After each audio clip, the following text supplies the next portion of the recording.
జీవన్ రెడ్డి ఇంత బోలా మనిషి ఎందుకు అంటే కొంత వేరకు కొంతమంది దృష్టిలో కొంత చిన్న చూపు ఉన్నది అని అంటే మీరు దానికి కారణం ఏమంటారు? చిన్న చూపు పెద్ద చూపు ఏముండదు.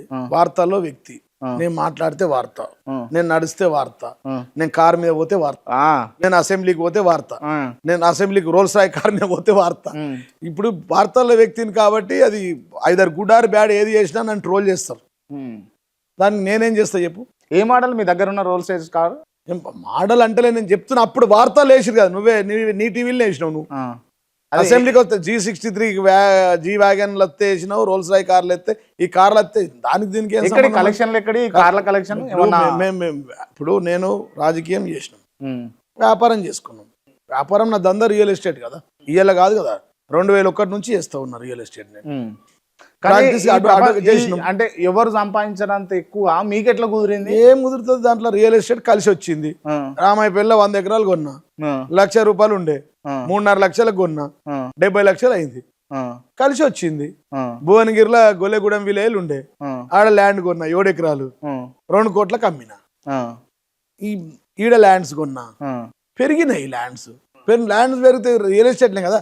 రూపాయికి దేవుడి దయ వల్ల, కేసీఆర్ దయ వల్ల రియల్ ఎస్టేట్ భూమి బాగా వచ్చింది. 10 ఏళ్లలో ₹1 ₹100 వచ్చినాయి, ₹1 ₹1000 వచ్చినాయి. బీఆర్ఎస్ పార్టీలో ఉన్నటువంటి పెద్ద లీడర్లకు మీరు బినామీ అని నేను విన్నా, నిజమేనా? పూర్తిగా వాస్తవం. బినామీలు ఎట్లుంటని చెప్పు. నా పేరు మీద ఉంది, ఏది ఉన్నా నేను 3 సార్లు అఫిడవిట్ ఇచ్చిన. నా పేరు మీద ఉన్న ల్యాండ్ ఎన్ని ఎకరాలు, 100 ఎకరాలు, 150 ఎకరాలు, ఎన్ని ఎకరాలు ఉంటాను ఎకరాలు చూపించిన. నా వైఫ్ పేరు మీద చూపించిన, పిల్లల పేరు మీద చూపించిన, అఫిడవిట్ లో చూపించిన. ఎలక్షన్ 3 సార్లు కొట్లాడినా. ఎట్లా బినామీ ఉంటుంది చెప్పు? బినామీ పేర్లు ఉంటే ఎట్లుంటది చెప్పండి నాకు. ఉంటే నా మీద చర్యలు తీసుకోరా. బీజేపీ కేంద్రంలో ఉన్నది, రాష్ట్రంలో కాంగ్రెస్ ప్రభుత్వం ఉంది. నాకు పొలిటికల్ వెండబెట్టి వేసి ఎంబడ అవ్వలేదా? నాకు దుబాయ్ లో అమెరికాలో ట్రాన్సాక్షన్లు చేస్తారట కదా? పూర్తిగా తప్పు, అవాస్తవం. దుబాయ్కి ఆస్తులు ఏం లేవా మీకు? దుబాయ్ రూపాయలు ఉంటే నీకు రాసి ఇచ్చేస్తా, ఉంటే నీకు రాసి ఇచ్చేస్తా. రాసిస్తా అంటారు కానీ రాస్తలేరు. లేదు, ఇప్పుడు క్రాంతి నువ్వు ఉంటే కొద్ది కష్టపడి నువ్వు బాగా తీస్తావు కదా, నువ్వు కొద్ది ఇంటెలిజెన్స్, ప్రైవేట్ ఇంటెలిజెన్స్ బాగుంది కదా, నువ్వు తీసుకురా, నీకు ఇచ్చేస్తా, రాసి ఇచ్చేస్తా. ఎంటీ పేపర్ అంతే, ఎంటీ పేపర్ తీసుకురా పోయి రాసిస్తా. నాకెందుకు ఉంటాయి దుబాయ్లో? దుబాయ్తో నాకేం సంబంధం? అది ప్రతిపక్షాలు చేసిన కుట్ర, బదనం. అట్లా వేసిర్రు నా మీద, ఒక ముద్ర వేసిర్రు. మీరు అధికారంలోకి వస్తామన్న ఆశ, కోరిక ఏమన్నా ఉన్నదా? 100% వస్తున్నాం.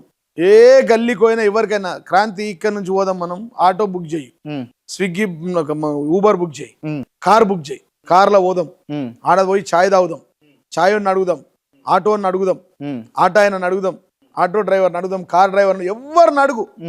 సారు కారు కేసీఆర్, రావాలి కేసీఆర్, కావాలి కేసీఆర్, గెలవాలి కేసీఆర్, రావాలి కేసీఆర్, పోవాలి రేవంత్ రెడ్డి, బీఆర్ఎస్ రావాలి, కాంగ్రెస్ పోవాలి. రేవంత్ రెడ్డి మీద మీరు పెద్దగా ఫైర్ గా మాట్లాడినట్టు సందర్భాలు ఉండవు. ఇప్పుడు ఎందుకు మాట్లాడడం? 100 నా ఎంత ఫైర్, నా ప్రెస్ మీట్లు ఆయన మీద ఎవరు పెట్టలేదు. జీవన్ రెడ్డి ఫైర్ అంతే. మేము ఓడిపోయిన నుంచి ఇప్పటిదాకా 350 ప్రెస్ మీట్లు పెట్టినా, 350 ప్రెస్ నోట్లు ఇచ్చిన, 350 టీవీ ఇంటర్వ్యూలకు మాట్లాడినా. మొత్తం మా పార్టీలో నాకంటే ఎక్కువ ఎవరు మాట్లాడలేదు టీవీలలో.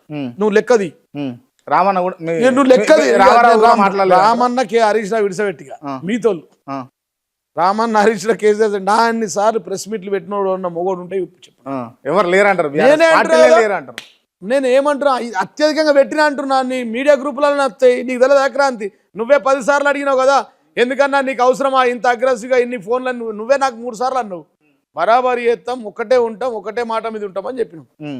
పుట్టినాం కేసీఆర్ పార్టీలో, దాంట్లోనే చచ్చిపోతామని చెప్పినాం, ఆయనతోనే ఉంటామని చెప్పినాం. Don't touch my shoulder Apparao అని చెప్పేసి మీరు ఒక పోలీస్ ఆఫీసర్ కు వార్నింగ్ ఇస్తారు.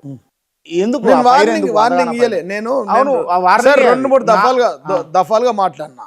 రైతుల కోసం ఉద్యమం చేసినప్పుడు పోలీసులు వస్తే మాట్లాడినా. ఎలక్షన్లలో మా క్యాండిడేట్లను, మాకు ఎవరైతే నామినేషన్లు ఎత్తాను మా బావులు ఉంటే మున్సిపల్ ఎన్నికల్లో, మాకు నామినేషన్లు వేసేటప్పుడు మా క్యాండిడేట్ కిడ్నాప్ చేసారు. కిడ్నాప్ చేస్తే నేను ఎలక్షన్ ఆఫీసర్ దగ్గరికి పోయినా. అప్పుడు మా వాడిని బట్టి నూకెత్తుండు, లోపలికి తీసుకొని పోతే పోటీ ఎత్తానని తీసుకొని వచ్చి పోతా ఉంటే నూకేస్తా ఉంటే నేనన్నా, ఎస్ఐ గారు డోంట్ టచ్ మై సోల్డియర్ అని చెప్పిన.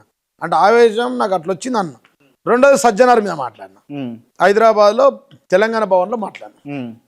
తెలంగాణ రాష్ట్రం ప్రదాత, తెలంగాణ కర్త కర్మ క్రియ, తెలంగాణ ప్రొడ్యూసర్ డైరెక్టర్, భారతదేశ చరిత్రలో, భారతదేశ పటంలో తెలంగాణ అనే రాష్ట్రాన్ని నిర్మించిన వ్యక్తి కేసీఆర్. తెలంగాణ గాడ్ ఫాదర్, తెలంగాణ రైతులకు ఒక దేవుడు లాంటి వ్యక్తి, మా అందరికీ నిజమైన దేవుడు, నాకు ప్రత్యేకంగా. అట్లాంటి వ్యక్తిని పట్టుకొని నోటీసులు ఇవ్వాలంటే ఇవ్వచ్చు, ఫామ్ హౌస్ పోయి ఇవ్వచ్చు, తోటలకు పోయి ఇవ్వచ్చు, సారు వ్యవసాయదారుడు గజ్వెల్ల అక్కడ పోయి ఇవ్వచ్చు, లేదంటే సార్ ఇంటికి పోయి ఇవ్వచ్చు. ఫోన్ ట్యాపింగ్ కేసులు ఇంటికి పోయి నోటీసులు అంటేసుడేందా ఈ కమిషనర్ ఆధ్వర్యంలోని సజ్జనార్ అన్న. నువ్వు నోటీసులు అంటేసుంటే ప్రజాస్వామ్యబద్ధంగా నోటీసులు ఇయ్యవు, ఇంట్లో వర్కర్లకు ఇయ్యు, ఇంట్లో గన్మెన్లకు ఇయ్యు, లేకపోతే 60 లక్షల సైన్యం ఉంది మాకు ఇయ్యు, సార్ ఇంటి పక్కనే నా ఇల్లు ఉంది, నీ కమిషనరేట్ ఆఫీస్ పక్కకే ఉంది నాకు ఇయ్యు.